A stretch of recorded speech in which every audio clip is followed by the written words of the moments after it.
ఈరోజు మనం నేర్చుకోబోయే వాక్య భాగం ఏంటంటే విశ్వాసం మనల్ని బలపరుస్తుంది అనే విషయాన్ని మనం నేర్చుకోబోతుంటున్నాం. మనం ఎంతైతే విశ్వాసంలో ఎదుగుతూ ఉంటామో ఆ విశ్వాసం అనేది మనల్ని ఏం చేస్తూ ఉంటుంది, బలపరుస్తూ ఉంటుంది అనే విషయాన్ని మనం నేర్చుకోబోతుంటున్నాం. ఇప్పుడు బాహ్య సంబంధమైనటువంటి ఆహారాన్ని మనం తీసుకుంటూ ఉన్నప్పుడు ఆ బాహ్య సంబంధమైనటువంటి ఆహారం ఒక మనిషిని ఏం చేస్తూ ఉంటుంది, బాహ్య సంబంధంగా బలమును ఇస్తుంటుంది.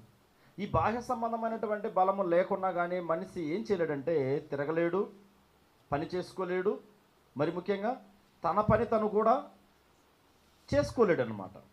అంటే ఈ బాహ్య సంబంధమైనటువంటి మరి ఈ శక్తి కూడా మనిషికి ఏంటి అవసరం. అయితే ఈనాడు మనం చూసినప్పుడు ఈ ఆత్మ సంబంధం కూడా ఈ విశ్వాసం మనల్ని ప్రతి దినము మనల్ని ఏం చేస్తూ ఉంటుందంటే వృద్ధి కలుగజేస్తూ ఉంటుంది అనమాట.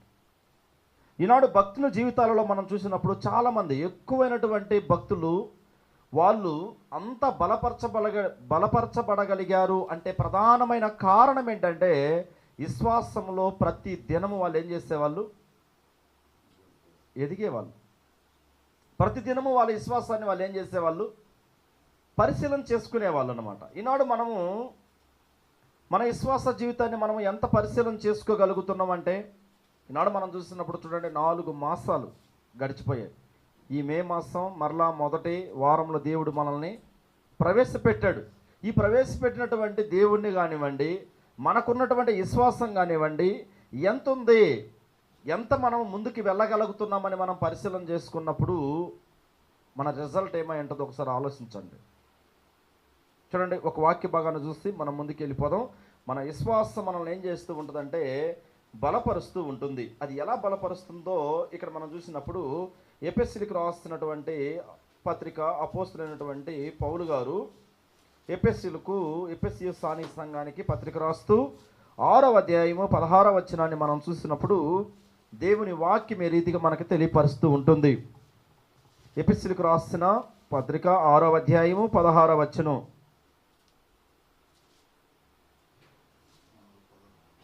ఇవన్నీ కాక విశ్వాసమును డాలు పట్టుకొనిడి, దానితో మీరు దుష్టుని అగ్నిబాణములన్నిటినీ ఆర్పుటకు శక్తిమంతులగుదురు అంటున్నాడు. ఇప్పుడు విశ్వాసం అనే డాలు మనకేం చేయాలట, ఉండాలి. ఎందుకు ఈ విశ్వాసం అనే డాలు మనం పట్టుకోవాలంటే దుష్టుడు వేసే ఆ అగ్ని బాణాలకి మనం ఏం చేస్తామంటే ఆహుతాం.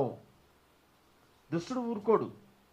విశ్వాస జీవితంలో కొనసాగుతూ ఉన్నప్పుడు మనల్ని ఏదో ఒక విధంగా లోకం వైపు మళ్లించడానికి ఏం చేస్తాడట, బాణాలు వేస్తూ ఉంటాడు. అది భర్త ద్వారా కావచ్చు, భార్య ద్వారా కావచ్చు, పిల్లల ద్వారా కావచ్చు, ఒకవేళ స్థానిక సంఘంలో ఒకరి పట్ల ఒకరు కావచ్చు. ఆ విశ్వాస జీవితాన్ని మనల్ని బలపరచనివ్వకుండా చేస్తూ ఉంటుంది. ఈ బలపరచనివ్వకుండా చేస్తే ఈ యొక్క విశ్వాసాన్ని మనం బలంగా ఉండాలంటే ఏం చేయాలని తెలియపరుస్తున్నాడు ఇక్కడ. విశ్వాసం అనే డాలు అనేది మనకు ఉండాలండి. విశ్వాసం అనే డాలు మనకుంటే మనం ఏం చేస్తూ ఉంటామంటే ఆ దుష్టుడు వేసే ఆ అగ్ని బాణాలకి దేనికి కూడా మనం ఏం చేయము, ఆహుతాము. నాడు చాలామంది విశ్వాసంలో ముందుకు వెళ్ళలేకపోతున్నారంటే ప్రధానమైనటువంటి కారణం ఏంటంటే ఆ దుష్టుడు వేసే ఆ బాణాలకి ఏమైపోతూ ఉంటున్నారు, ఆహుతైపోతున్నారు. దుష్టుడు వేసే ఆ బాణాలకి మనం ఏమైపోతూ ఉన్నాం, ఒక్కొక్కసారి పడిపోతూ ఉంటున్నాం అనమాట. అలా పడిపోతూ ఉండబట్టి మనం ఏం చేస్తూ ఉన్నామంటే విశ్వాసాన్ని మనం బలపరచుకోలేకపోతూ ఉంటున్నాం. ఉదయం నుంచి సాయంత్రం దాకా మనము ఎన్నిసార్లు మనం భోజనం చేస్తామంటే, ఉదయం నుంచి సాయంత్రం దాకా ఎన్ని ఆహార పదార్థాలు తీసుకుంటాం, ఎన్ని పానీయాలు, అంటే ఈ లిక్విడ్ ఐటెంలో కూడా మనం శక్తిని ఇస్తూ ఉంటాం శరీరానికి. ఏమో చాలామంది చెప్తూ ఉంటారు మంచి జ్యూసుల్లో మరి ఎక్కువ మంచి స్టామినా ఉండేది, శక్తి ఉండే జ్యూసులు తాగమంటూ ఉంటారు. ఎందుకు? ఎక్కువ శరీరానికి బలంగా ఉండే ఆహారం తినకపోయినా పర్లేదు కానివ్వండి, మంచి జ్యూసులు తాగండి. శరీరానికి ఏమవుతుంది, నీరసం ఉండదు. అంతేనండి. డాక్టర్ కూడా చూడండి, ఆహారం తినలేనటువంటి స్థితిలో ఉండే వారికి ఏం చేస్తారు, జ్యూసులు ఇస్తారు. ఆ జ్యూసు ఆహారానికి పోటీ చేస్తుందా అంటే అవును, ఎక్కువే చేస్తుంది. మరి ఆత్మ సంబంధంగా కూడా మనము ఈ అపవాది చేసే బాణాలకి మనము లోపడకుండా ఉండాలంటే, అపవాది చేసే ఆ బాణాలకి మనము పడిపోకుండా ఉండాలంటే, అపవాది మన మీద చూపే ఆ యొక్క లోకం వైపు లాగే ఆ చూపులకి మనం పడిపోకుండా ఉండాలంటే, మనము కూడా విశ్వాసం అనే డాలును మనం ఏం చేయాలట? ధరించుకుని ఉండాలి. ఈ విశ్వాసం అనే డాలును మనం ధరించుకోవాలంటే ఏ విధంగా ఇక్కడ చెప్తూ ఉన్నాడు చూడండి. ఒకసారి మనం చూసినప్పుడు గలతీయులకు రాసిన పత్రిక 6వ అధ్యాయం 22వ వచనంలో మనం చూసినప్పుడు అక్కడ కొన్ని ఆత్మఫలము అనేది ఉంటుందండి. ఈ ఆత్మఫలం అనేది ప్రతి విశ్వాసని ఏం చేస్తూ ఉంటుంది? ఈ ఆత్మఫలము అనేది ప్రతి విశ్వాసని బలపరుస్తూ ఉంటుంది, బలహీనపరచదు. ఎప్పుడైతే ఈ ఆత్మఫలం అనేది ఏది మనలో కొదువు అవుతూ ఉంటుందో ఆటోమేటిక్గా మనము బలహీన పడిపోతూ ఉంటాం. మనం బలపరుస్తూ ఉండాలంటే, బలపరచబడే వారిగా మనం ఉండాలంటే ఈ ఆత్మఫలం అనేది మన ఆత్మీయ జీవితానికి చాలా చాలా ప్రాముఖ్యత. మనల్ని ఏం చేస్తూ ఉంటుందంటే బలపరుస్తూ ఉంటుందండి, బలాన్ని ఇస్తూ ఉంటుంది. ఒక పేషెంట్ ఉన్నారు అనుకోండి, ఎవరైనా అనారోగ్యంగా ఉన్నటువంటి వారిని, ఈ అనారోగ్యంగా ఉన్నటువంటి వారిని అడ్మిట్ చేస్తారు. అడ్మిట్ చేసినప్పుడు ఏం చేస్తారంటే వాళ్ళకి ఆహారం పెట్టకూడదు అనుకోండి, ఆహారం బదులు ఏమి ఇస్తూ ఉంటారు? మీకు అందరూ బాగా తెలుసు. ఏమి ఇస్తూ ఉంటారు? ఏమి ఇవ్వరా? అడ్మిట్ చేస్తారు. అడ్మిట్ చేసిన తర్వాత ఆహారం తినకూడదు అని చెప్పారు అనుకోండి, ఆహారానికి బదులు ఏమి ఎక్కిస్తారు? డ్రిప్స్. అవును, గ్లూకోజ్ ఎక్కిస్తారు. అది ఏమవుతూ ఉంటుందంటే మనిషిని నేర్చపరచదు, బలహీనపరచదు. అందుకే ఒక్కొక్కసారి ఈ ఐసీలో ఉన్నటువంటి వారిని కానివ్వండి, ఎలా ఉంటారు వాళ్ళు? చాలా సున్నితంగా ఉంటారు, చాలా బాగుంటారు. వాళ్ళని ఒక్కసారి బయటికి తీసుకొచ్చామనుకోండి ఏమైపోతారు? నేను కూడా ఈ మధ్యకాలంలో నేను చూసినటువంటి వారిలో ఎక్కువ కూడా అబ్రహాం గారిని చూశాను. ఐసీలో ఉన్నప్పుడు చాలా బాగున్నారు, అసలు చాలా బాగా మాట్లాడుతున్నారు. ఆయన అనేవాడు, ఆరాధనకి నేను ఏం చేయాలంటే నేను వచ్చి వాకిటి దగ్గర కింద మెట్ల దగ్గర కూర్చుంటాను, ఆరాధనకు నేను పైకి ఎక్కలేనప్పుడు, మనం ఆ బిల్డింగ్లో ఉన్నప్పుడు పైకి ఎక్కలేనటువంటి పరిస్థితి నాది, నేనేం చేస్తానంటే ఆ మెట్ల దగ్గర కూర్చుంటాను అన్నాడు. ఎప్పుడైతే ఐసీలో నుంచి బయట తీసుకొచ్చామో అస్సలు నిలవలేకపోయాడు. నాకు అనిపించింది, ఓ ఐసీలో ఉంటే ఇంత గొప్పగా ఉంటుంది ఆ పరిస్థితి అనిపించింది. చాలా బాగా మాట్లాడారు. ఆ ఆపరేషన్ చేసిన తర్వాత మరలా బయటకు తీసుకొచ్చిన తర్వాత 2వ రోజో 3వ రోజో తట్టుకోలేకపోయాడు. అంటే ఈ భాష సంబంధమైనటువంటి శక్తి కూడా మనిషికి ఏం అవసరం? బలం అనేది అవసరం. ఈ ఆత్మ సంబంధంగా కూడా ఒక క్రైస్తవులు విశ్వాసంలో ఎదగాలంటే మొట్టమొదటిగా ఏముండాలంటే ఆత్మఫలము అనేది చాలా చాలా మన ఆత్మీయ జీవితాలకు ఏంటండి ప్రాముఖ్యత. ఆ ఆత్మఫలం అనేది మనం లేకుండా ఉంటే బలహీన పడిపోతూ ఉంటాం. ఎందుకంటే చాలామంది ఎక్కువ కుటుంబాల్లో బలహీన పడిపోతున్నారంటే ప్రధానమైనటువంటి కారణం ఏంటంటే ఆ ఆత్మఫలం అనేది మనలో లేకపోవడం. చూడండి, ఒకసారి మనం చూసినప్పుడు గలతీయులకు రాస్తున్న పత్రిక, అపోస్తలుడైనటువంటి పౌలు గారు గలతీయులకు రాస్తున్నటువంటి పత్రిక 5వ అధ్యాయము 22వ వచనం, 5వ అధ్యాయం 22వ వచనం చూసినప్పుడు దేవుని వాక్యము ఈ రీతిగా తెలియపరుస్తూ ఉంది.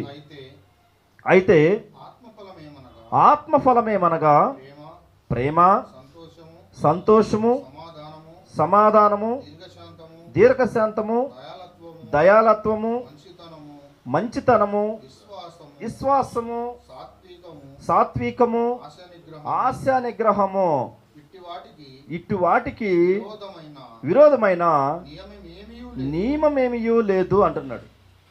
అంటే ఇక్కడ కొన్ని విషయాలు మనం గమనించినప్పుడు, ఆ బండి ఇక్కడే పెట్టమని ఎదురుగా ఏమవుతుంది. అయితే ఇక్కడ మనం చూసినప్పుడు ఈ ఆత్మఫలములో ప్రధానమైనది ఏంటి అని మనం పరిశీలన చేసినప్పుడు, ఈ పక్కనే పెట్టమను, ముందు పక్కనే పెట్టమని ఏమవుతుంది, పెట్టమను.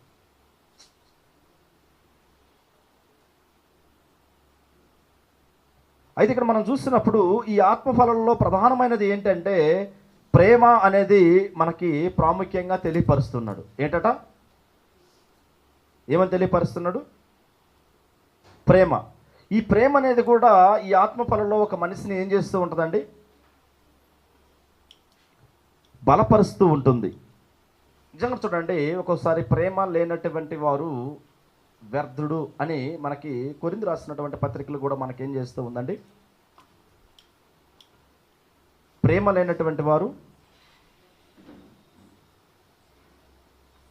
లేనటువంటి వారు వ్యర్థులు అనేది కూడా మనకి తెలియపరుస్తూ ఉంటుందన్నమాట. అయితే ఈ విశ్వాసము మనల్ని బలపరుస్తుందా అంటే బలపరుస్తుంది. ఇది ఎలా బలపరుస్తుంది? ఈ బలపరిచే విషయంలో మనం ప్రాముఖ్యమైనటువంటి విషయాన్ని ఏం చూస్తూ వస్తున్నామంటే, ఇందులో ఆత్మ ఫలము అనేది మన ఆత్మీయ జీవితాలకి చాలా చాలా ప్రాముఖ్యత. ఆ చేర్స్ అక్కడ ఏంటి అనక. అయితే ఇక్కడ మనము పరిశీలన చేసినప్పుడు దేవుని వాక్యము మనల్ని హెచ్చరిస్తూ ఉంది. ఏమని హెచ్చరిస్తుంది? విశ్వాసం మనల్ని ఎలా బలపరుస్తుంది? మొదటగా మనం చూసాం, ఈ దుష్టుడైనటువంటి వాడు అగ్ని బాణం వల్లే మనల్ని ఏం చేస్తుంటాడండి? అగ్ని బాణంలాగా ఆహుతి చేస్తూ ఉంటాడు. దానికి మనం ఏమవ్వకూడదట? గురైపోకూడదు. రెండోది మనం చూసినప్పుడు ఈ గురవ్వకుండా మనం ఉండాలంటే ఏం చేయాలి? ఆత్మ ఫలము అనేది మన జీవితాలకి చాలా చాలా ప్రాముఖ్యమైనది. అయితే ఇక్కడ మనం చూసినప్పుడు ఇక్కడ మొదటి సందర్భాన్ని మనం పరిశీలన చేసినప్పుడు ఇక్కడ ఏం చేస్తుందంటే, మనము ఎదురు చూసే మన విశ్వాసం ఎప్పుడు కూడా మనం ఎదురు చూసేదానికంటే కూడా ఎక్కువ మనం ఒక్కొక్కసారి నమ్మకపోయినా కూడా మన విశ్వాసం మనల్ని ఏం చేస్తూ ఉంటుంది? ఎక్కువగా కాపాడుతుంది. మనం ఒక్కొక్కసారి ఎదురు చూడం. మనం విశ్వాసం మనల్ని కాపాడుతుందా అని చాలా బలహీన పడిపోతూ ఉంటాం. ఇలాంటి బలహీనపడే సమయంలో కూడా మనల్ని ఏం చేస్తూ ఉంది? తప్పక మనల్ని బలపరుస్తూ ఉంటుంది. నాడు విశ్వాసంలో మనము బలంగా ఉన్నామా అంటే, ఎంత ఎదుగుతున్నాం విశ్వాసంలో మనం అంటే, ఆత్మ సంబంధంగా విశ్వాస జీవితంలో మనం ఎంత ఎదుగుగలుగుతున్నాం అనేది ఈ ఉదయకాల సమయంలో చాలా చాలా ప్రాముఖ్యమైనటువంటి విషయం. ఈ బాహ్య సంబంధంగా మనం చూసినప్పుడు బాహ్య సంబంధమైనటువంటి శరీరానికి మనం ఏం చేస్తూ ఉంటాం? ఈనాడు మామూలుగా మనం చూసినప్పుడు యూట్యూబ్ ఉంది. ఏమన్నా కనీసం నేను మొన్న కూడా చూశాను, ఒకరిని చూసినప్పుడు ఏదో ఒక చెయ్యి నొప్పి వచ్చింది అనుకోండి, దానికి సంబంధించిన అసలు ఏం చేస్తే తగ్గుతుందని డాక్టర్ దగ్గరికి వెళ్ళడం లేదు. ఇప్పుడు ఏం చేస్తున్నారు? దానికి ఏం చేస్తే, నేను ఒక అబ్బాయికి ఫోన్ చేశాను, ఈ విధంగా ఉందంటే మీ దగ్గర ఐస్ ప్యాక్ ఉందా పెట్టండి అని చెప్పారు. నిజంగా 5 మినిట్స్లో తగ్గిపోయింది. ఇన్ని టిక్స్ ఉందా ఇందులో అనిపించింది. ఫిజియోథెరపీ డాక్టర్ ఉన్నాడు. ఫోన్ చేసాం, తమ్ముడు ఈ విధంగా ఉంది, చెయ్యి కొంచెం బలహీనంగా ఉందంటే, అన్న మీ దగ్గర ఐస్ ప్యాక్ ఉందా, ఉంటే మీరేం చేయండి, ఒక 5 మినిట్స్ పెట్టండి అని చెప్పాడు. ఇప్పుడు ఇదివరకు రోజుల్లో ఎలా ఉండదంటే, ఏదైనా ఒక చెయ్యి నొప్పు, కాలు నొప్పి, ఏదైనా ఒక నొప్పి ఉందనుకోండి, టక్కున హాస్పిటల్కి వెళ్ళి చేసేవాళ్ళు, ఒక ఇంజెక్షన్, ఒక టాబ్లెట్ తీసుకునేవాళ్ళు. ఇప్పుడు ఏమంటారంటే, ఏ టాబ్లెట్లు తీసుకోకూడదు, శరీరం ఏమైపోతుంటుంది, లోపల ఉన్నటువంటి ఆర్గాన్స్ దెబ్బతింటాయి అనేది చాలా విఫలమైపోయిందన్నమాట. మనుషులు చాలా తెలివి కలిగినటువంటి వారిగా ఉంటున్నారు. అంటే బాహ్య సంబంధమైనటువంటి వాటిపైన మనం ఏం చేస్తుంటాం? ఎక్కువగా చాలా ప్రయోగపడుతూ ఉంటాం. శరీరానికి ఏం కావాలో మనం ఏం చేస్తూ ఉంటాం? ఈ రోగ నిరోధక శక్తిని కూడా మనం పెంచుకునేదానికి ప్రయత్నం చేస్తూ ఉంటాం. కానీ దేవుడు కూడా ఏం చెప్తున్నాడంటే, ఈ విశ్వాస జీవితంలో మన విశ్వాసము మనల్ని బలపరచగలుగుతుందా, అలా బలపరుస్తుందా అనేది మనం ఖచ్చితంగా చాలా విషయాల్లో మనం ఏం చేయాలి? అయితే మన విశ్వాసం మనల్ని బలపరుస్తుంది అనేది మనం నమ్మటానికి ఈ ఆత్మఫలం అనేది మన విశ్వాస జీవితానికి చాలా ఏం చేస్తుందండి? ప్రయోజనకరంగా ఉంటుంది. అయితే ఇందులో మనం పరిశీలన చేసినప్పుడు ఈ ఆత్మఫలంలో మొదటది ఏం తెలియజేస్తున్నాడు? ప్రేమ. ఈ ప్రేమ లేనటువంటి వారు బైబిల్ గ్రంథం ఏం తెలియజేస్తుంది? మరలా వ్యర్థుడు. అంటే ప్రేమ అనేది మన విశ్వాసాన్ని పెంచగలుగుతుందా? ప్రేమ అనేది మన విశ్వాసాన్ని పెంచగలుగుతుందా అంటే పెంచగలుగుతుంది. అయితే ఇందులో మనం చూసినప్పుడు ప్రేమ, సంతోషము, సమాధానము, దీర్ఘశాంతము, దయాలత్వము, మంచితనము, విశ్వాసము, సాత్వికము, ఆశా నిగ్రహము, ఇవన్నిటిని కలిపి ఏమన్నదంటే బైబిల్ గ్రంథము ఏమన్నదండి? ఆత్మఫలము. ఈ ఆత్మఫలంలో ఒకటి ఏది మనం కోల్పోయినా కూడా ఏమైపోతూ ఉంటామంటే, మనము విశ్వాస జీవితంలో బలపరచలేము. ఏం చేయలేము? బలపరచబడలేమన్నమాట. అయితే విశ్వాస జీవితాల వీరులు మనం చూసినప్పుడు బైబిల్ గ్రంథంలో చాలామంది భక్తులు ఉన్నారండి. ఈ చాలామంది భక్తులు వాళ్ళ యొక్క విశ్వాస జీవితాన్ని వాళ్ళు ఏం చేసేవాళ్ళంటే, ప్రతి దినము పరిశీలన చేసుకునేవాళ్ళు. ఈరోజు కూడా చూడండి, మనం నెలంతా కష్టపడ్డామనుకోండి, కష్టపడి నెలంతా కూడా మనము మౌనంగా ఉంటామండి. నెలంతా ఏం చేస్తాం? కూర్చొని. ఒకప్పుడు కాకుండా కానివ్వండి, ఒక సమయంలో ఏం చేస్తామండి? మనకు వచ్చినటువంటి ఆదాయం ఎంత ఖర్చు పెట్టాం, ఎంత పిల్లలకు పెట్టాం, ఎంత కుటుంబానికి ఖర్చు అయింది, ఎంత భార్యకి ఇచ్చాం, ఎంత భర్తకి ఇచ్చాం, ఇదంతా లెక్కలు చూసిన తర్వాత శేషాన్ని ఎవరు గుర్తుపెట్టుకోరా? ఎవరు అనుకోరా? అసలు ఏమి మిగలకుండదని అనుకుంటారా? ఒక్కొక్క నెలలో చూడండి, ఈ హాస్పిటల్ ప్రాబ్లం కానివ్వండి, ఏమైనా ఇబ్బంది అయిందనుకోండి, అప్పు అవుతూ ఉంటుంది అన్నమాట. ఎదుటి వారి దగ్గర మనం తీసుకుంటూ ఉంటాం. అప్పుడు ఏమనిపిస్తూ ఉంటుంది? చాలా బాధ అనిపిస్తుంది కదా. ఈ నెలంతా కష్టపడ్డాను కానీ కష్టపడినటువంటి సంపదలో ఏమీ మిగలలేదండి, మొత్తం వెళ్ళిపోయింది. మన విశ్వాసం కూడా అంతే. ప్రతి దినము మనం ఉదయం నుంచి సాయంత్రం దాకా మన విశ్వాసాన్ని మనం పరిశీలన చేసుకోవాలి. ఈ దినమంతా నేను విశ్వాసంలో ఎంత ఎదగగలిగాను, ఈ ఎదిగితే అసలు ఎంత నేను బలంగా ఉండగలుగుతున్నాను అనేది ఈ ఉదయకాల సమయంలో మనం ఏం చేయాలండి? ఈనాడు చాలామంది అదే వచ్చిన సమస్య ఏంటంటే పరిశీలన చేసుకోలేకపోవడం. ఉదయం లేచినప్పటి నుంచి సాయంత్రం మరలా పండుకునే సమయం దాకా కూడా మన విశ్వాసంలో దేవుల్లో ఎంత ఎదగలుగుతున్నాం. నిజం, ఆ విశ్వాసాన్ని మనం కానీ పరిశీలన చేసుకోలేకుండా ఉంటే మనం ఖచ్చితంగా బలపరచబడం, బలహీనులుగానే ఉంటూ ఉంటాం. ఒక్కొక్కసారి చూడండి, మీరు తప్పుగా అనుకోవద్దు కానివ్వండి, గొడవతోనే ప్రారంభం లేస్తారు మంచం మీద నుంచి, గొడవతోనే. ఇదేం చేసావు, అదేం చేస్తావు, నైట్ ఏదో మర్చిపోయి ఉంటారు, ఉదయాన్నే జ్ఞాపకం వస్తుంది, గొడవతోనే ఏం చేస్తారంటే దాన్ని ప్రారంభిస్తూ ఉంటారు. అదేం చేసావు, ఇదేం చేసావు, లేకుంటే పలాంది ఎక్కడ పెట్టావు, పలాంది నీ దగ్గర ఇచ్చాను కదా, దాన్ని ఏం చేసావు అని లేస్తూ ఉంటారు. మరలా ఏం చేస్తారంటే ఇక ముగింపు ఎలా ఉంటుందంటే ముగింపు కూడా అదే విధంగా ఉంటుంది. నేను చాలా కుటుంబాల్లో చూస్తూ ఉంటాను. ఈ ముగింపు అనేది అంటే ముగింపు అంటే చనిపోవడం కాదండి, పండుకునేటప్పుడు, తిరగా పండుకునేటప్పుడు కూడా సంతోషంగా పండుకోరు. ఆ ఉదయం తీసుకున్న బ్యాలెన్స్ ఉంటుంది కదా, దాన్ని మరలా జ్ఞాపకం చేసుకొని మరలా పండుకుంటూ ఉంటారు. అది సంతోషం ఉంటుందా? ఒక్కొక్కసారి చూడండి, పండుకున్న తర్వాత ఇక ఎవరు నైట్ నిద్రలోనే చనిపోయినటువంటి వాళ్ళు చాలా ఉన్నారు. ఈ విధంగా ఉన్నది అనుకోండి, మన విశ్వాసం మనల్ని బలపరుస్తుందా అంటే బలపరచదు, బలహీనపరుస్తూ ఉంటుంది అన్నమాట. అందుకే ముగింపు కానివ్వండి, ప్రారంభం అంటే ఒక దినంలో ప్రారంభం కానివ్వండి, ముగింపు కానివ్వండి, మన యొక్క క్రైస్తవ జీవితానికి చాలా చాలా ప్రాముఖ్యమైనదండి. ప్రారంభం లేవడం, మనం ప్రార్థనతో లేవడం, నెక్స్ట్ పండుకునేటప్పుడు చివరిగా కూడా ప్రార్థనతో పండుకోవడం. ఏమవుతూ ఉంటుందంటే మన విశ్వాసం ఖచ్చితంగా బలపరచబడుతూ ఉంటుంది. అంటే ఈ మధ్యలో ఇక మధ్య సమయంలో ఏమవుతూ ఉంటుందంటే మనం వర్క్ చేసేది కానివ్వండి, కుటుంబంతో స్పెండ్ చేసేది కానివ్వండి, ఇవన్నీ కూడా ఏమవుతూ ఉంటుందంటే సంతోషంగానే వెళ్ళిపోతూ ఉంటాయి. 1-2 ఏదైనా ముందు వెనక్కి ఉంటూ ఉంటాయి. అయినా కూడా ఏమవుతుందండి, ఈ ఉదయం చేసినటువంటి ఆ ప్రార్థన మనల్ని ఏం చేస్తూ ఉంటుందంటే బలపరుస్తూ ఉంటుంది అన్నమాట. నాకు చాలా కుటుంబాల్లో నేను చూసినప్పుడు మొన్న ఒక సహోదరుడు తెలియపరుస్తున్నాడు, కనీసం వాళ్ళ నాన్నగారు పిల్లలతో మాట్లాడి ఎన్ని రోజులైందనండి అంటున్నారు. వయసుకు వచ్చినటువంటి పిల్లలు, ఎంత బాధ అండి. వయసుకు వచ్చినట్టు కొంచెం బాగా ఎదిగొచ్చినటువంటి బిడ్డలతో ఒక తండ్రి మాట్లాడడం లేదంటే, ఒకరిద్దరితో కాదు, మొత్తం ఇద్దరు ముగ్గురుంటే ముగ్గురు, ఎవరితో మాట్లాడ్డాట అసలు. ఇప్పుడు అతనే ఆ విధంగా ఉంటే పిల్లలు ఎలా బలపరచబడతారు? అంటే ఇక్కడ మనము పరిశీలన చేసినప్పుడు ఎక్కువ కూడా ఈ విశ్వాసం గురించి, విశ్వాస జీవితం యొక్క వీరుల గురించి మనం చూసినప్పుడు హెబ్రీ పత్రికలో చాలా చక్కగా మనకి ఇక్కడ తెలియపరుస్తూ ఉంటుందండి. ఒకసారి మనం చూడండి, హెబ్రీ పత్రిక 11వ అధ్యాయము. మనకందరికీ బాగా తెలుసు, అప్పుడప్పుడు మనం చదువుతూ ఉంటాం అనమాట ఈ యొక్క హెబ్రీ పత్రికని. 11వ అధ్యాయం కావచ్చు, 12వ అధ్యాయం కావచ్చు. ఒకవేళ సమయం అంటే మీరు ఇంటికి వెళ్ళి చదవండి. అందులో మనం చూసినప్పుడు ఈ 11, 12 అధ్యాయాలలో చాలా చక్కగా వర్ణిస్తూ ఉంటారనమాట. ఏం వర్ణిస్తూ ఉంటారంటే విశ్వాస వీరుల యొక్క జాబితా ఉంటుంది కదా, అంటే ప్రారంభం నుంచి ఈ భూమి పుట్టినప్పటి నుంచి ముగింపు దాకా విశ్వాసంలో గొప్పగా బలపరచబడినటువంటి వాళ్ళ పేర్లు దేవుడు అక్కడ లెక్కిస్తూ ఉంటాడు అనమాట. కనీసం వాళ్ళని చూసినప్పుడైనా కూడా మనం ఏం చేయగలగాలి? విశ్వాసాన్ని సంపాదించుకోగలగాలి. కొంతమంది చెప్తూ ఉంటారు, పక్కింటి వాళ్ళు ఏమన్నా చేస్తారు, ఏమన్నా తెచ్చుకున్నారనుకోండి ఒక వస్తువు, ఇక్కడ ఇప్పుడు అది లేదులే కానివ్వండి అందరు తెచ్చుకుంటున్నారు. ఏమవుతూ ఉంటుందంటే పలానోళ్ళు పలానా తెచ్చారు, ఇక్కడ తక్కువ, విలేజ్ వైపు అయితే ఎక్కువ. ఏమవుతుందంటే ఇదివరకు టీవీలు వచ్చినటువంటి కొత్తలు ఎవరైనా టీవీ తెచ్చారనుకోండి, వీళ్ళు ఊరుకోరిక, వీళ్ళు తెచ్చిందాక ఒప్పుకోరు ఇంటి దగ్గర. అంటే ఏదైనా ఒక వస్తువు తెస్తే ఆ వస్తువు వీళ్ళు కూడా తెచ్చుకున్నదాకా ఏం చేస్తారు? చాలా ఆరాటం అనేది ఉంటుంది. అంటే ఇక్కడ విశ్వాస జీవితంలో కూడా మనం చూసినప్పుడు ఈ 11, 12 అధ్యాయాలు మనము చదివినప్పుడు ఒక్కొక్క పేరును మనం గుర్తుకు తెచ్చుకున్నప్పుడు కనీసం మనలో కూడా ఒక కదిలింపు అనేది ఉండాలండి.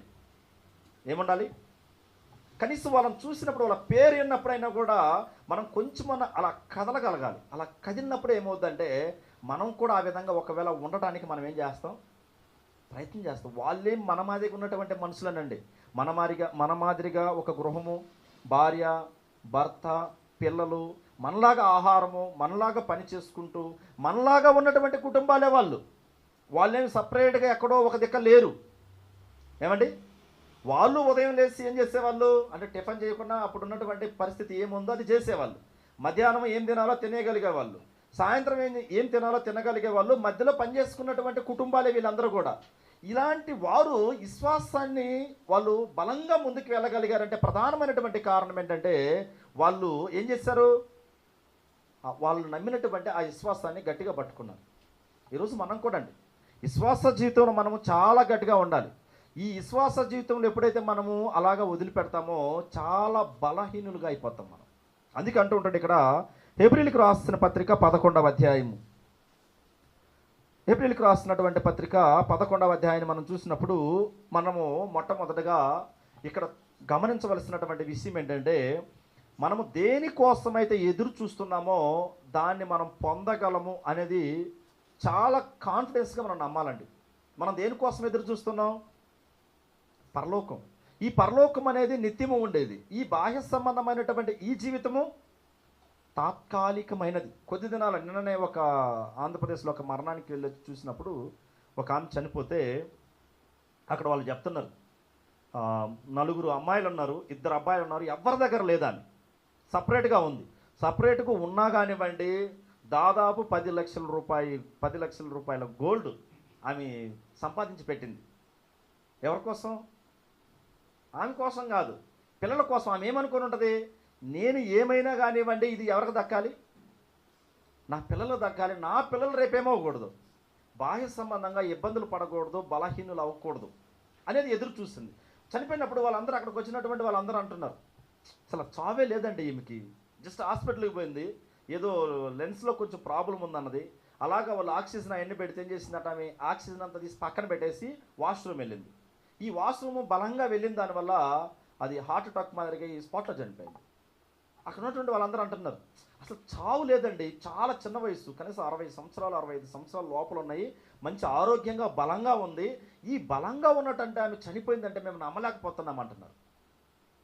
అంటే ఈ బాహ్య సంబంధమైనటువంటి జీవితంలో మనం ఎంత మంచి ఆహారం తీసుకున్నా, ఎంత బలంగా మనము ఎక్సర్సైజ్లని ఈ ప్రయోగాలని ఇవన్నీ చేసినా కానివ్వండి, ఒకరోజు మనిషికి ఏమవుతుంది, ఎంత బలవంతులైనా కానివ్వండి ఒకరోజు మరణం అనేది తథ్యం. ఈ తథ్యమైనటువంటి ఈ కాలంలో మనము మరి ఈ బాహ్య సంబంధమైనటువంటి వాటిపైన చాలా బలంగా నమ్మకంగా ఉంటూ ఉంటాం. శరీరాన్ని చూడండి, ఏమైనా తినకూడదంటే ముడతామా. ఇప్పుడు షుగర్ ఉందనుకోండి, ఎగ్జాంపుల్గా బాగా స్పీడ్ పెట్టారనుకోండి, 2-3 తీసుకుంటారా? ఎందుకు తీసుకోరు? 2-3 స్పీడ్లు తీసుకోరు. వాళ్ళు ఏమంటారు, ఫార్మాలిటీగా మీరు చూడండి కొంచెం తీసుకుంటారు. అంటే మీకు ఎవరికో ఉందని నేను చెప్పడం లేదండి, ఎగ్జాంపుల్ కొద్ది తీసుకుని అలాగా తీసుకుంటారు. తీసుకో అంటే నాకు షుగర్ ఉందండి వద్దు అంటారు. ఎందుకు? వాళ్ళ ఆరోగ్యం పైన వాళ్ళకు ఉన్నటువంటి ఏంటి అభిప్రాయం, అయ్యో మా ఆరోగ్యం బాగా చూసుకోవాలి, మేము బాగుంటే ముందుకు వెళ్ళగలమని. అంటే ఈ మరణం అనేది ఏం చేస్తూ ఉంటుందంటే అలాగా ఎవరు ముందు ఎవరు వెనకనేది కాదు కానివ్వండి, మరణం అనేది ప్రతి వారికి తథ్యం. ఈ తథ్యమైనటువంటి దినాలలో మనం ఉన్నాం. ఈ ఎప్పుడైతే మనం బలహీన పడుతూ ఉంటామంటే మనం ఎఫెసీయులకు రాసిన పత్రిక 6వ అధ్యాయం 16వ వచనం చూసాం. ఆ విశ్వాసమైన డాలు మనకు ఉండదో మనిషి ఏమైపోతూ ఉంటాడు? ఈ విశ్వాసం అనే డాలు ఎప్పుడైతే మనకి ఉండదో ఆ దుష్టుడు వేసే ఆ బాణాలకి మనం ఏం చేస్తూ ఉంటామంటే పడిపోతూ ఉంటామండి. అయితే ఇక్కడ మనము 11వ అధ్యాయాన్ని మనం చూసినప్పుడు హెబ్రీయులకు రాసిన పత్రిక 11వ అధ్యాయము మనం ఏదైతే ఎదురు చూస్తున్నామో దాన్ని మనం పొందగలము అనే ఒక నమ్మకం అనేది మనకు ఉండాలండి. 11వ అధ్యాయం 1వ వచనం, విశ్వాసమనున్నది నిరీక్షింపబడు వాటి యొక్క నిజస్వరూపము, అదృశ్యమైనవి ఉన్నవనటకు రుజువై ఉన్నది. బాగా గమనించాలండి ఇక్కడ. విశ్వాసం అన్నది ఏంటి? నిరీక్షింపబడి వాటి యొక్క నిజస్వరూపము. అదృశ్యమైనవి అంటే కంటికి కనబడనవి. అంటే ఇక కంటికి కనబడినటువంటి దేవుడు ఉన్నాడు అనేది మనం నమ్మడం. మనం ఏం చూసామా ఏంటి? లేదు. పరలోకం మనం చూసామా? ఇప్పుడు అందుకే చాలామంది కూడా మనల్ని ప్రశ్నలు వేస్తూ ఉంటారు. ఎప్పుడు బైబిల్ పట్టుకొని అంత ఆసక్తిగా చాలా దూర ప్రయాణం చేసి వెళ్తారు, మీరు ఏమైనా దేవుని చూసారని అడుగుతారు. మనల్ని అడగరండి? మిమ్మల్ని ఎవరిని అడగలేదా? చాలామంది అడుగుతూ ఉంటారు కదా, ఇంత ఉదయం లేచి స్నానం చేసి చిన్నపిల్లలను తీసుకొని చాలా దూర ప్రాంతం నుంచి ఆరాధనకి వెళ్తూ ఉంటారు, దేవుడు అని మీరు వెళ్తుంటారు కానివ్వండి. కొన్నిసార్లు మన కుటుంబాలలో జరగకూడవి జరిగినప్పుడు అలా అంటూ ఉంటారు, ఇలా జరుగుతున్నాయి కదా, మీరేమన్నా దేవుని చూసారా అంటూ ఉంటారు. అంటే విశ్వాసం అనేది అసలు ఏంటట? అదృశ్యమైనవి ఉన్నవి, ఈ కంటికి కనబడనటువంటివి ఉన్నవి. ఉదాహరణకి మనం చూసినప్పుడు చాలామంది భక్తుల జీవితాలలో మనం ఒక దానియేలు గారిని తీసుకున్నాం అనుకోండి. దానియేలు గారి జీవితంలో మనం చూసినప్పుడు దానియేలుని ఎక్కడ తీసుకెళ్ళేశారు? సింహపు గృహలో తీసుకెళ్ళి వేస్తారని దానియేలుకి తెలుసా అంటే తెలుసు. ఇప్పుడు బాహ్య సంబంధంగా అతను తీసుకెళ్ళి అక్కడ వేశారు. మరి ఆత్మ సంబంధంగా కంటికి కనబడినటువంటి దేవుడు ఉన్నాడు, ఆ కంటికి కనబడినటువంటి దేవుని దగ్గరకు నేను వెళ్తాను అని నమ్మకం. అర్థమైందండి? ఇప్పుడు కంటికి కనబడినటువంటి దేవుడు ఉన్నాడు, ఒకవేళ ఈ బాహ్య సంబంధమైనటువంటి శరీరంలో నేను చనిపోయినా కానీ నేను ఎక్కడికి వెళ్తాను? నేను దేవుని దగ్గరికి వెళ్తాను, దేవునితో కూడా ఉండబోతాను. అంటే ఈ బాహ్య సంబంధమైనటువంటి జీవితం అనేది తాత్కాలికము అని తెలుసుకున్నాడండి ఒక దానియేలు గారు. ఇలా చాలామంది భక్తులు ఎదురు చూసిందంతా కూడా ఏంటంటే కంటికి కనబడనటువంటి దేవుడు, కంటికి కనబడనటువంటి ఒక పరలోకం ఉంది, మన గమ్యస్థానం ఏంటి అక్కడే అనేది వాళ్ళు బలంగా వాళ్ళ విశ్వాసాన్ని ఏం చేస్తారు? వాళ్ళు నమ్మారు. ఈనాడు మనం కూడా అంతే. ఈనాడు మనకి ఆ అవకాశం దేవుడు ఏం చేశాడు? ఆ అవకాశం మనకిచ్చాడు దేవుడు. మనం కూడా విశ్వాస జీవితంలో ముందుకు వెళ్తూ ఉన్నాం. ఉదాహరణకి ఒక ప్రయాణమై వెళ్తూ ఉన్నాం అనుకోండి, ప్రయాణమై ఇక్కడ కేఆర్పురంలో బస్సు ఎక్కామనుకోండి, ఏదో ఒక మన గమ్యస్థానం ఉంటుందా? ఎవరిని అడిగారు అనుకోండి, ఎక్కడికి వెళ్తున్నారండి అని అడుగుతారు మన పక్కన ఉన్నటువంటి వారు. ఎక్కడికి వెళ్తున్నామో తెలియదు అంటామా ఏంటి? అంటామా? పొరపాటుగాను. ఏంటి? మనకంటూ ఒక కాన్ఫిడెన్స్ ఉంది, ఎక్కడికో వెళ్తున్నాం, ఒక ప్రయాణంలో మనం ఉన్నాం. ఈ ప్రయాణంలో మనం వెళ్ళాలంటే అక్కడ మనకిచ్చినటువంటి ఆ బస్సులో కూడా మనం చాలా జాగ్రత్తగా కూర్చోవాలి. అంతేనండి? జాగ్రత్తగా కూర్చోకుంటే మీరు అక్కడక్కడ న్యూస్ చూస్తూ ఉంటారు కదా, చాలామంది బస్సుల నుంచి కింద పడడం, ట్రైన్లో యాక్సిడెంట్ అయ్యి కింద పడిపోవడం. కారణం ఏంటంటే వాళ్ళు జాగ్రత్తలు తీసుకోకపోవడమే. ఈనాడు విశ్వాస జీవితంలో కూడా మనం ముందుకు వెళ్తూ ఉన్నామంటే, ముందుకు కొనసాగుతున్నామంటే మనకు కూడా విశ్వాసం అనేది బలంగా మనం ఉండగలగాలి. అలా ఉండలేనప్పుడు మనం ఏమవుతామంటే ఈ యాక్సిడెంట్లలో అక్కడక్కడ రాలిపోతూ ఉంటారు కదా, వాళ్ళతో సమానం అయిపోతూ ఉంటాం మనం. అయితే మన విశ్వాసాన్ని మనం ఏం చేయగలగాలి?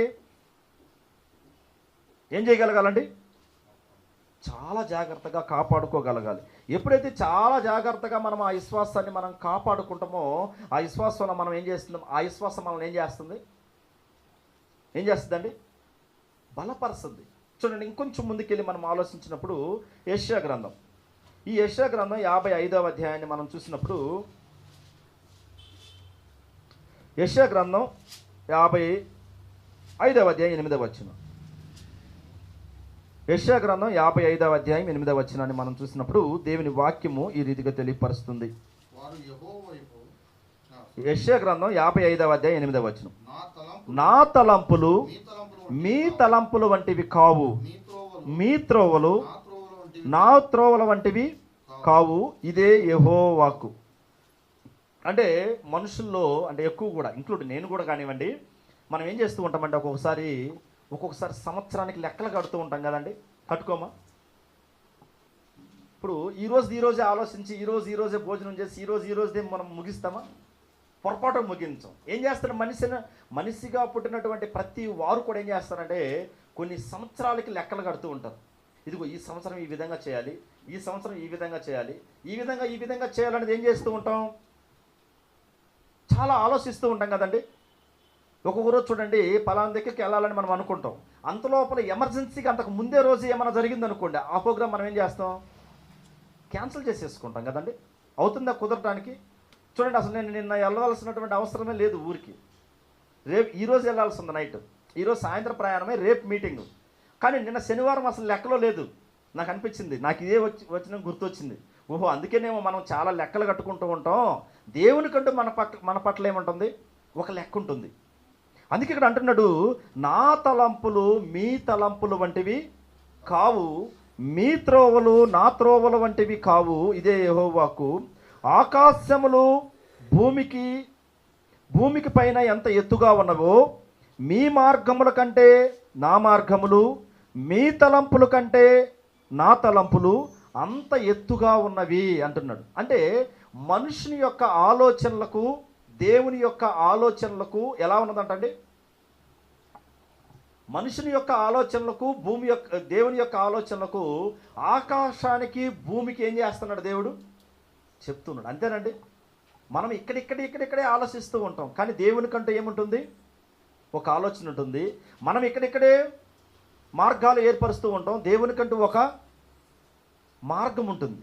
అంటే ఆకాశానికి భూమికి అంత ఎత్తుగా ఉన్నాయా నిజంగా దేవుని ఆలోచనలకు మన ఆలోచనల కంటే? అవును. ఉదయం లేచినప్పటి నుంచి చూడండి, నా భార్య ఏంటి, భర్త ఏంటి, పిల్లలేంటి, వాళ్ళ యొక్క భవిష్యత్తు ఏంటి, వాళ్ళని ఎలా ముందుకి ప్రయోజకులుగా చేయాలి, ఆలోచనలు ఉండవా తల్లిదండ్రుల కంటే? ఉంటాయి. మళ్ళీ తల్లిదండ్రుల విషయంలో కూడా చూడండి, పిల్లలు వాళ్ళని తప్పు చేస్తే ఏ విధంగా మన వైపు దిద్దుకోవాలి, వాళ్ళు బాగా ఎదిగితే వాళ్ళని ఏ విధంగా పెట్టాలి, ఎక్కడ పెట్టాలి, ఇంకా ఏంటంటే వివాహ విషయంలో కూడా చూడండి, కొంచెం చేతికి వచ్చేసారనుకోండి బిడ్డలు, తల్లిదండ్రులకు చాలా ఆలోచనలు ఉంటాయి. ఉండవా? చాలా ఆలోచనలు. ఇదిగో పలానోళ్ళకి నేను సంబంధం చేస్తే బాగుండు, పలానోళ్ళతో నేను మా అమ్మాయిని ఇస్తేనో మా అబ్బాయిని ఇస్తేనో బాగుండు అని తల్లిదండ్రులకి ఆలోచనలు ఉంటాయి. కానీ ఇవన్నీ కాదు, వీళ్ళకంటూ ఒకటి ఉంటుంది. వాళ్ళు అలా వెళ్ళిపోయినప్పుడు నేను అసలు ఇలా చేస్తారని నేను అనుకోలేదండి. అంటే తల్లిదండ్రులకి బిడ్డలకి ఇలాంటి ఆలోచనలు ఉన్నాయి, తల్లిదండ్రుల బిడ్డలకి ఇలాంటి మార్గాలు ఉన్నాయి. మరి దేవునికి మనకి ఆయన మన పట్ల ఎన్ని ఆలోచనలు కలిగి ఉంటాడు? అందుకే విశ్వాసంలో మనము బలపడాలంటే దేవుని మార్గాలేంటి, దేవుని యొక్క మన పట్ల ఆలోచనలు ఏంటి అనేది చాలా చాలా ప్రాముఖ్యత అండి మన ఆత్మీయ జీవితాలకు. అంతే కదా? దేవుని ఆలోచనలు అంటే ఏంటి అనేది మనం ఏం చేయగలగాలి? ఆలోచించగలగాలి. దేవుని యొక్క ఆలోచనలు నా పట్ల ఏం కలిగి ఉంటాడు అని ఆలోచించుంటారా భక్తులు? ఉదాహరణకు ఒక దానియేలునే మనం తీసుకున్నాం కదా, దానియేలుతో పాటు ఉన్నటువంటి మెషక్ షద్రక్ అబేద్నెగోను కూడా తీసుకోండి. వాళ్ళను కూడా అగ్నిగుండంలో వేస్తామని చెప్పారా? చెప్పలేదు? చెప్పకుండా వేసారా? చెప్పారు. చెప్తే వాళ్ళు ఒక మాట అంటారండి, మనం అక్కడికి వెళ్ళబోవడం లేదు కానీ సమయం లేదు. వాళ్ళు ఒక మాట అంటారు. ఏమంటారు? మా దేవుడు మమ్మల్ని కాపాడకపోయినా పర్లేదు రాజా, మీ మాట అయితే మేమేం చేయము, వినము. అంటే వాళ్ళ తీర్మానాలు చూడండి. అంటే వాళ్ళ విశ్వాసం వాళ్ళని బలపరిచిందా? అంటే ఇప్పుడు దేవుని మార్గాలకి, దేవుని యొక్క ఆలోచనలకి, మరి మెషక్ షద్రక్ అబేద్నెగోలకి, మరి దానియేలు యొక్క ఆలోచనలకు మనం చూసినప్పుడు కొంచెమన్నా వాళ్ళు గెస్ చేయగలిగారా? అంటే ఆ దరిదాపుల్లో ఉన్నారనిపిస్తుంటుంది కదా, అవునండి. వాళ్ళు అగ్నిగుండం దగ్గర తీసుకెళ్లారు. మీరు బాగా మరి 7 అంతలు అగ్నిగుండాన్ని వాళ్ళు వేడి చేసినప్పుడు ఆ వేసినటువంటి వాళ్ళు మాడిపోయారు. మీరు బాగా ఇంటికి వెళ్ళిన చదవండి. వాళ్ళు వేశారు కదా, దానియేలుని పట్టి వాళ్ళని క్షమించండి, ఈ మెషక్ షద్రక్ అబేద్నెగోలను పట్టి అగ్నిగుండంలో వేసినటువంటి వాళ్ళు ఏమైపోయారు? మాడి మసి అంటారు కదా, ఆ విధంగా అయిపోయారు. కానీ వీళ్ళు బ్రతికారే. అంటే వాళ్ళ విశ్వాసం వాళ్ళని ఏం చేసింది? బలపరచగలిగింది. ఇప్పుడు మనం ఈ వచ్చిన ఇక్కడ పెట్టి వాళ్ళ ముగ్గురిని ఇక్కడ పెట్టి చూసినప్పుడు, నా తలంపులు మీ తలంపులు వంటివి కావు, మీ త్రోవలు నా త్రోవల వంటివి కావు, ఇదే యెహోవాకు, ఆకాశము భూమికి పైన ఎంత ఎత్తుగా ఉన్నాయో అన్నప్పుడు దేవుని యొక్క ఆలోచనలు వాళ్ళు ఏం చేయగలిగారు? ఆలోచించగలిగారా? ఇదిగో దేవుని ఆలోచనలు ఈ విధంగా ఉంటాయి అనేది వాళ్ళు ఏం చేయగలిగారండి? ఆలోచించగలిగారు. ఈరోజు కూడా మనం విశ్వాసంలో బలపరుస్తూ ఉన్నామంటే, విశ్వాసంలో మనం ఎదుగుతూ ఉన్నామంటే, మన విశ్వాసం మనల్ని బలపరుస్తుందా లేదా అంటే మనం మొట్టమొదటిగా ఏం చేయాలంటే దేవుని ఆలోచనలు ఒకవైపు పెట్టి మన ఆలోచనలు ఏం చేయాలి? దేవుని ఆలోచనలతో పోల్చాలి. నేను దేవుని ఆలోచనలను అడగలుగుతున్నానా? నేను దేవుని ఆలోచనలకు దగ్గరగా ఉన్నానా? దేవుని యొక్క మార్గాలకు నేను దగ్గరగా ఉన్నాననేది చాలా చాలా ప్రాముఖ్యత అండి. అదే ఆ విశ్వాసం మనల్ని ఏం చేస్తూ ఉంటుందంటే చాలా ఎక్కువగా మనల్ని బలపరుస్తుంటుంది. ఈనాడు చాలామంది బలహీనులుగా అవటానికి ప్రధానమైన కారణం ఏంటంటే ఒకటే, మనమే లెక్కలు కట్టుకుంటాం, మనమే లెక్కలు చూసుకుంటూ ఉంటాం, అన్నీ మనమే నాది నాది నాది అనుకుంటాం. మొన్న ఒక ఆయన నేను అక్కడ నిలబడి అడిగితే, సార్ ఈ ఇల్లు మీదే సార్ అని అడిగితే ఆయన అంటున్నాడు, ఇదంతా నాదే అంటున్నాడు. అంటే ఈ చివరి నుంచి ఆ చివరకు వాళ్ళదే.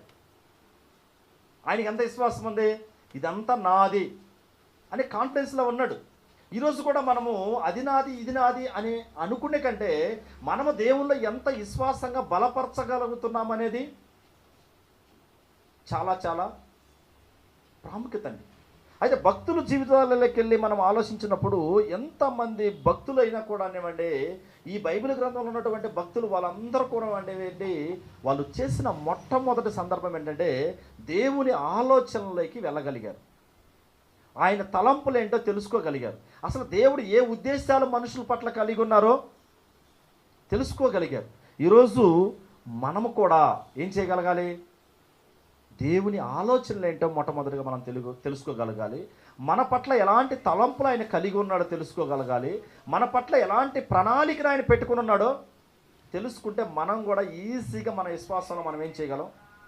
బలపరుచుకొని ముందుకు వెళ్ళగలం. ఈనాడు బలపరచబడలేకపోతున్నామంటే, మనం బలహీన పడుతున్నామంటే ప్రధానమైనటువంటి కారణం ఏంటంటే దేవుని మనస్సును తెలుసుకోకపోవడం.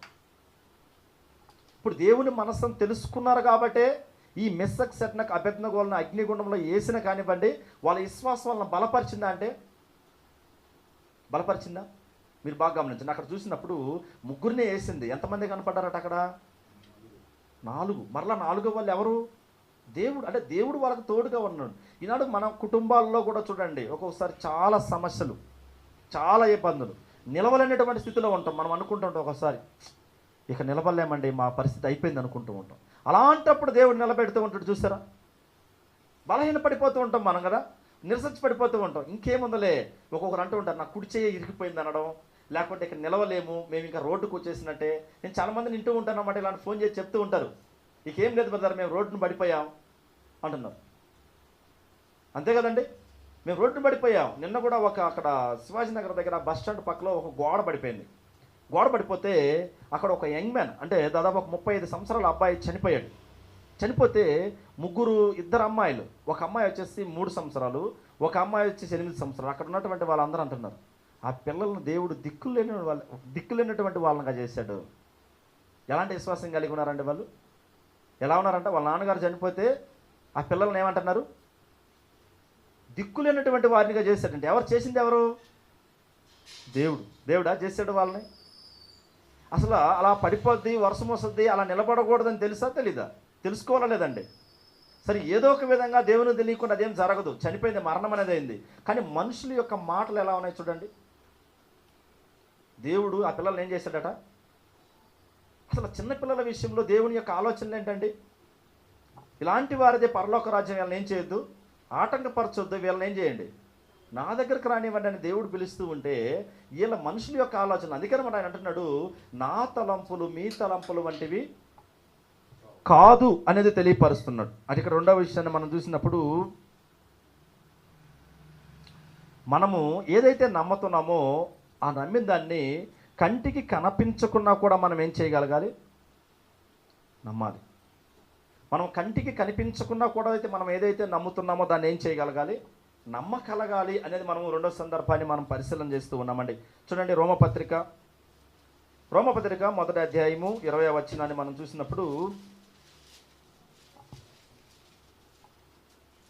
రోమపత్రిక 1వ అధ్యాయం 20వ వచనం, ఆయన అదృశ్య లక్షణములు అనగా ఆయన నిత్యశక్తియు దైవత్వమును జగత్పతి మొదలుకొని సృష్టింపబడిన వస్తువులను ఆలోచించుట వలన తేటపరచబడుచున్నవి కనుక వారు నిరుతులై ఉన్నారు. ఆయన అదృశ్య లక్షణాలు అంటున్నాడు. అంటే దేవుడు ప్రారంభంలో ఈ సృష్టి చేసినటువంటి విధానాన్ని ఏం చేస్తున్నాడంటే దేవుడు తెలియపరుస్తూ ఉన్నాడు. ఈ సృష్టి చేసినటువంటి విధానంలో మనం పరిశీలన చేసినప్పుడు, ఈ సృష్టి చేసినటువంటి విధానంలో ఏమీ లేనటువంటి ఇందులో ఏం చేయగలిగాడు? ఆయన ఆకాశాన్ని చేశాడు, భూమి చేశాడు, ఈ భూమిలో ఉన్నటువంటి సమస్తాన్ని చేశాడు. ఈ సమస్తాన్ని చేసినప్పుడు, ఆ సమస్తాన్ని చేసిన తర్వాత, అవన్నీ చేసిన తర్వాత దేవుని యొక్క ఆలోచన ఏంటి? ఇవన్నీ మంచిది అన్నాడు. ఏమన్నాడండి? ఇవన్నీ మంచివి. ఈ మంచి వాటిని ఎవరికి ఇవ్వాలని దేవుని యొక్క ఆలోచన? తన బిడ్డలైనటువంటి మనకి ఇవ్వాలనుకున్నాడు. తన పోలిక, తన యొక్క స్వరూపంలో చేసుకున్నటువంటి మనుషులకి ఇచ్చిన తర్వాత, ఈ ఆదికాండం 1వ అధ్యాయం 28వ వచనంలో ఉంటుంది. ఏమంటాడు ఆయన? మీరు ఫలించి అభివృద్ధి పొంది భూమిని నిండించి దాన్ని ఏం చేయండి? లోపరుచుకోండి, విస్తరించండి అని దేవుడు చెప్పాడు. కానీ మనుషుల యొక్క భావాలు ఎలా ఉంటుందంటే అన్నిట్లో విస్తరిస్తూ ఉంటాం, అన్నీ మనవి అని చేస్తూ ఉంటాం. కానివ్వండి, దేవుని యొక్క ఆలోచనలు ఏంటనేది పరిశీలన చేయండి. మొట్టమొదటిగా మన కుటుంబాలలో దేవుని యొక్క ఆయన యొక్క ఆలోచనలు ఏమై ఉన్నాయి ఇప్పుడు ఆలోచించుంటామంటే కూర్చొని మనం అసలు మా కుటుంబము, భార్య భర్త పిల్లలు నాకు ఇచ్చాడు దేవుడు, ఈ కుటుంబం పట్ల ఆయన ఉద్దేశాలు ఏమై ఉంటాయని ఎప్పుడైనా ఆలోచించుంటామా? లేదు. కంటికి కనిపించకపోయినా కూడా మనం ఏం చేయగలగాలి? నమ్మగలగాలి. మీకు అందరికీ బాగా తెలుసు ఎవరు అతనంటే, మరి నయమాన్ అనే ఒక రాజు అండి. ఆయన ఎవరంటే సిరియా దేశపు రాజు. ఈ సిరియా దేశపు రాజు అక్కడ మనము ఒక సందర్భాన్ని గమనించి ముగించుకోవడానికి ప్రయత్నం చేద్దాం. 2వ రాజుల గ్రంథం 5వ అధ్యాయంలో మనం చూసినప్పుడు ఇంత గొప్ప విశ్వాసము, ఇంత గొప్ప నమ్మకం రావడానికి ఒక ప్రధానమైనటువంటి వ్యక్తి ఉన్నారు. ఎవరన్నా చెప్పగలరా అందులో? అక్కడ బాగా గమనించండి, మరోసారి చెప్తున్నాను, నేను మిమ్మల్ని ప్రశ్నలు అడగలేదు కానివ్వండి. అక్కడ సిరియా దేశపు రాజు అయినటువంటి నయమాను ఉన్నటువంటి ఆ స్థానంలో ఒక వ్యక్తి ఆయన విశ్వాసాన్ని మార్చగలుగుతుందన్నమాట. వీళ్ళు సిరియన్లు అక్కడంతా కూడా యుద్ధానికి వెళ్తారు. వెళ్ళిన తర్వాత అక్కడ ఒక చిన్నదాన్ని తీసుకొస్తారండి. ఆ చిన్నది ఈ నయమాన్ భార్యకి ఏముంటుంది? చాలా స్నేహంగా ఉంటుంది. అయ్యా ఇంత కష్టపడుతున్నారు, మనకు సమయం లేదు కాబట్టి అంత చదవడం లేదు, ఇంత కష్టపడుతున్నాడు. ఉదాహరణకి మన భాషలో ఏమంటారు? సార్ ఇంత కష్టపడుతున్నాడు, ఎందుకు ఇంత కష్టపడడం? ఇదిగో పలాని ప్రాంతంలో ఎవరన్నారు? ఎలిషా అని ఒక దైవజనులు ఉన్నారు. ఆ దైవజనుల దగ్గరకు ఊరక వెళ్తే చాలు ఈ కుష్ఠరోగం అనేది బాగోవద్దు అన్నప్పుడు అంత విశ్వాసం పెంచడానికి ఆ చిన్న పాపని, చిన్నది అంటే దాదాపు ఒక 12 సంవత్సరాల అమ్మాయి, అంతే కదండి. ఈ 12 సంవత్సరాల్లో ఉన్నటువంటి ఆ అమ్మాయిలో అంత గొప్ప విశ్వాసం ఎలా వచ్చింది? ఆ విశ్వాసం ఆమెని బలపరిచిందండి. చూడండి, ఒక్కసారి మనం అలాగా చూసుకొని ముందుకు వెళ్దాం. ఇక్కడ చూసినప్పుడు 2వ రాజుల గ్రంథం 5వ అధ్యాయం మనం చూసినప్పుడు సిరియా రాజు సైన్యాధిపతి అయిన నయమాను అను ఒకడుండెను. అతని చేత యెహోవాయే సిరియా దేశమునకు జయము కలుగజేసి ఉండెను. కనుక అతడు తన యజమాని దృష్టికి గనుడై దయ పొందిన వాడాయను. అతడు మహాపరాక్రమశాలి అయి ఉండెను, కానీ అతడు కుష్ఠరోగి. ఎంత పరాక్రమశాలి అయి, ఎంత బలవంతుడై, ఎంత బలమున్నా కానివ్వండి, ఎంత ఆస్తి అంతస్తులు ఉన్నా కానివ్వండి, కుష్ఠరోగం అనేది ఉందనుకోండి, వాళ్ళని ఎక్కడ ఉంచుతారు? వాళ్ళంతా కూడా ఆనాడు, ఇప్పుడు ఈనాడు కూడా ఉన్నాయి మీకు అక్కడక్కడ ఆశ్రమాలు ఉంటాయి. ఇప్పుడు అవన్నీ కూడా మబ్బు పెట్టారు కానివ్వండి. ఈ కుష్ఠరోగం వచ్చినటువంటి వాళ్ళకి ఏముండే? ఆశ్రమాల మాదిరి ఉండేవి అనమాట. తీసుకెళ్ళి అక్కడ వదిలేవాళ్ళు. దాదాపుగా అది అంటు రోగం అంటూ ఉంటారు అనమాట. ఆ నీసు ఉంటుంది కదా, ఆ చేతుల్లో వచ్చిన నీసు ఇంకొకరు తగిలింది అనుకోండి, ఆటోమేటిక్ ఏమవుద్ది? అది వస్తుంది. కనీసం అదికి రాజు అంత పెద్ద పోస్టు, అంత పెద్ద పాత్రలో ఉన్నటువంటి ఆయనకి ఆ కుష్ఠరోగం వచ్చింది. అప్పుడు కుటుంబంతో ఉండేదానికి అవుతుందా? రాజ్యంతో ఉండేదానికి అవుతుందా? అవదు. మరి ఎక్కడికి వెళ్ళినా కూడా ఏమవలేదు, బాగాలేదు. అది 2వ వచనం. స్త్రీలను గుంపులుగా బయలుదేరి ఇజ్రాయెల్ దేశం మీదకి పోయి ఉండిరి. వారు అచ్చటి నుండి ఒక చిన్నదానిని చేరుకొని తేగా అది నయమాను భార్యకు పరిచారం చేయుచుండెను. అది శమ్రోనున్న ప్రవర్త దగ్గర నా ఏలినవాడు ఉండవలనని నేను ఎంతో కోరుచున్నాను. అతడు నా ఏలినవానికి కలిగిన కుష్ఠరోగమును బాగు చేయనని తన యజమానిరాలతో అనెను. ఇప్పుడు ఒక చిన్నదాన్ని బానిసగా తీసుకెళ్ళినటువంటి ఆమెని అక్కడికి వెళ్ళిన తర్వాత ఎంత విశ్వాసం ఆమెలో చూడగలిగారు చూసారండి. ఇప్పుడు ఈ రోజుల్లో అలా చెప్పారనుకోండి, ఏమంటారు? నువ్వు ఎందుకు వచ్చావు? పనికి వచ్చావు, బానిసగా వచ్చావు, నువ్వేంటే నీ పని నువ్వు చూసుకుంటారు. కానీ వాళ్ళని ఒప్పించింది చూడండి ఆమె. ఆ చిన్న పాప, ఆ 12 సంవత్సరాల అమ్మాయి ఎవరిని ఒప్పించింది? నయమాను భార్యకి చెప్పి, నయమాను భార్య ద్వారాగా ఆయన్ని ఒప్పించగలిగింది. ఒప్పించినప్పుడు మనకి తెలిసిందే కాబట్టి ఇక మనం వెళ్ళబడడం లేదు. అక్కడ దాదాపుగా ఖర్చు ఏమి లేకుండా ఏమైపోయాడండి అతను? బాగా అయిపోయింది. కానీ విశ్వాసము ఆయన్ని ఏం చేయగలిగింది? బలపరచగలిగింది. బలపరిచిందా? దాదాపుగా ఆయన ఎంత ఆగ్రుడైపోయాడో మీకు తెలుసు. ఎంత కోప్పడ్డాడండి. ఇదిగో పలానా దగ్గరికి వెళ్ళి నువ్వు నీళ్ళలో 7 సార్లు మునుగు అన్నప్పుడు, ఏంటి నేను ఇక్కడికి వచ్చి ఏదన్నా మందు ఇచ్చి ఏదైనా మంత్రం చేసి ఏదన్నా నన్ను చేస్తావు, బాగుపరుస్తావు అనుకుంటే ఎక్కడికో వెళ్ళి మునగమంటావా? మా దేశంలో లేవా? అలాంటివి మునిగేటివి, అలాంటి నీళ్ళ మా దేశంలో లేవని ఆయన్ని ఎదురు తిరిగి మాట్లాడాడండి. కానీ అక్కడ ఉన్నటువంటి పనివారిలో మరలా ఇంకొక వ్యక్తి ఉన్నాడు. మనకి ఎవరు కనపడతారంటే మెయిన్గా వీళ్ళు కనపడతారు కానివ్వండి, కాదు, ఆ పనివారు, ఆ నయమాన్ దగ్గర ఉన్నటువంటి పనివారు ఒక ఆయన చాలా ప్రాముఖ్యము, మరలా ఆ చిన్నది ప్రాముఖ్యం. వాళ్ళిద్దరు చాలా ప్రాముఖ్యమైన వాళ్ళు. వాళ్ళ ఇరువురు ఏం చేశారంటే ఆ యొక్క నయమాన్ విశ్వాసాన్ని పెంచగలిగారండి. ఏం చేశారు? నయమాన్ యొక్క విశ్వాసాన్ని ఏం చేయగలిగారు? పెంచగలిగారా? పెంచగలగబట్టి స్వస్థతపరచగలిగారు. ఈరోజు కూడా చెప్తూ ఉంటారు చూడండి, ఎవరైనా పెద్దోళ్ళు మనకు ఒక మాట చెప్పారనుకోండి, ఏమంటారు?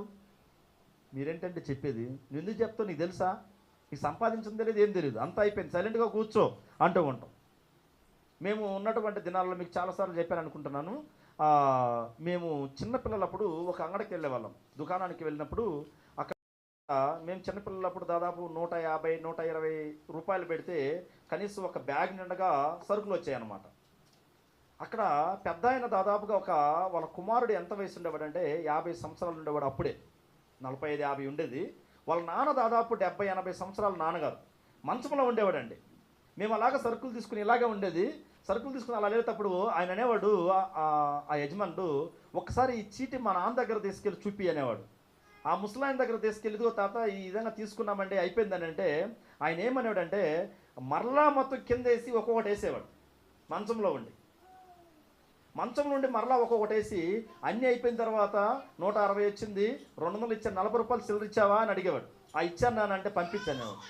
నేను ఇప్పుడు కూడా ఆయన జీవితంలో మర్చిపోలేకపోతున్నాను. కారణం ఏంటంటే నా కుమారుడు బాగుండాలనే కదా ఆయన అంత ప్రయత్నం చేశాడు. మంచంలో ఉండి అనిపిస్తూ ఉంటుంది అన్నమాట.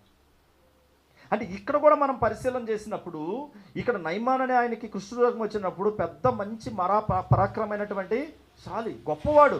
అలాంటి గొప్పవాడి విశ్వాసము ఎలా ఉంటుందండి? అంత ధనవంతుల విశ్వాసం ఎలా ఉంటుంది? చాలా దృఢంగా గట్టిగా ఉంటుంది కదా. అంటే నమ్మరు, వాళ్ళు చాలా నమ్మరు. ఇప్పుడు చిన్నగా బానిసగా వెళ్ళినటువంటి ఒక చిన్నదాని మాటలు వాళ్ళ భార్య వినడం, వాళ్ళ భార్య ద్వారాగా భర్తకు అందించడం, మరలా అక్కడికి వెళ్ళిన తర్వాత ఎలీషా ఇంటి ముందరికి వెళ్ళిన తర్వాత రౌద్రుడై రథాన్ని తిప్పుకొని వెళ్ళిపోయేటప్పుడు మరలా అక్కడ ఆ రథం దగ్గర నడుపుతున్నటువంటి ఆయన ఒక మాట అంటాడు. ఏమంటాడు? అయ్యా, ఎంతెంతో డబ్బులు లేకుండా ఎంతో రాజ్యం ఏమంటే నువ్వు ఇవ్వవా, జస్ట్ నీళ్ళలోనే కదా నిన్న మునగమన్నాడు అన్నప్పుడు ఆ యొక్క విశ్వాసం చూడండి ఆయన బలపరచగలిగింది. మార్చిందా? చాలా మార్చగలిగింది. ఈరోజు కూడా అంటే ఈరోజు కూడా మనం కూడా విశ్వాసంలో బలపరచబడుతున్నామా లేదా అనేది మనం ఏం చేయగలగాలి? వాక్యం ద్వారాగా మనల్ని మనం పరిశీలన చేసుకోగలగాలి, మనం హెచ్చరించుకోవాలి. ఈరోజు మనం చూసినప్పుడు మనం నేర్చుకున్నటువంటి విషయం ఏంటంటే మన విశ్వాసం మనల్ని బలపరుస్తుందా అనే విషయాన్ని మనం నేర్చుకున్నామండి. బలపరుస్తుందా అంటే బలపరుస్తూ ఉంది. అందులో 2-3 సందర్భాలు మనం గమనించాం. ఇప్పుడు మొదటిది ఎఫెసీయులకు రాసిన పత్రిక 6వ అధ్యాయం 16వ వచనంలో ఆ విశ్వాసం అనే డాలు ఎప్పుడైతే మనకు ఉంటుందో ఆ విశ్వాసం మనల్ని ఏం చేస్తుంది? మనలో కూడా చూడండి రోగ నిరోధక శక్తి అనేది ఉంటుంది శరీరంలో. ప్రతి వారి అదే ఇమ్యూనిటీ 4 అంటుంటారు కదా, ఎవరికి తగినటువంటి వారికి ఉంటూ ఉంటుంది. అది ఏమన్నా కానీ కోల్పోయింది అనుకోండి, మనం ఏం చేస్తాం? బలహీనపరచబడిపోతాం. అంతేనండి. అది బాహ్య సంబంధంగా శరీరానికి. మరి ఆత్మ సంబంధంగా మనము కూడా దేవునికి ఎప్పుడైతే వాక్యానికి దూరం అవుతూ ఉంటామో మనం కూడా బలహీనపరచబడుతూ ఉంటాం. అయితే మనం బలహీనపరచబడటానికి ఎప్పుడు ముందుకు వెళ్ళకూడదు. ఎందుకంటే చాలామంది విశ్వాస జీవితాల వీరులో వాళ్ళ యొక్క పట్టీలు మనం చూసినప్పుడు వాళ్ళు బలపరచబడిందంతా కూడా ఒకటే. ఏంటంటే వాళ్ళ విశ్వాసం దేవుని వాక్యం, దేవుని మాటలే వాళ్ళని ఏం చేయగలిగింది? ముందుకు తీసుకెళ్ళగలిగింది. దేవుడు ఈ ఉదయకాల సమయంలో ఆ అవకాశాన్ని ఏం చేశాడు? మనకిచ్చాడు. మనము, మన కుటుంబాలు, మనమందరం కూడా విశ్వాసంలో బలపరుస్తూ ముందుకు వెళ్ళాలంటే మనము కూడా ఏం చేయగలగాలి? దేవుని వాక్యాన్ని నమ్మాలి, విశ్వాసం ఉంచాలి. మన యొక్క మార్గాలు ఆయన మార్గంలో తీసుకొని మనం ముందుకు వెళ్తూ తెలుసుకోవాలని మిమ్మల్ని అందరినీ ప్రేమతో కోరుకుంటూ నా మాటలు ముగిస్తున్నాను. ఓపిక అయినటువంటి మీకు అందరికీ ప్రత్యేకమైన వందనాలు తెలియజేసుకుంటూ ఈ సమయాన్ని అధ్యక్షుల వారికి అప్పగిస్తున్నాను.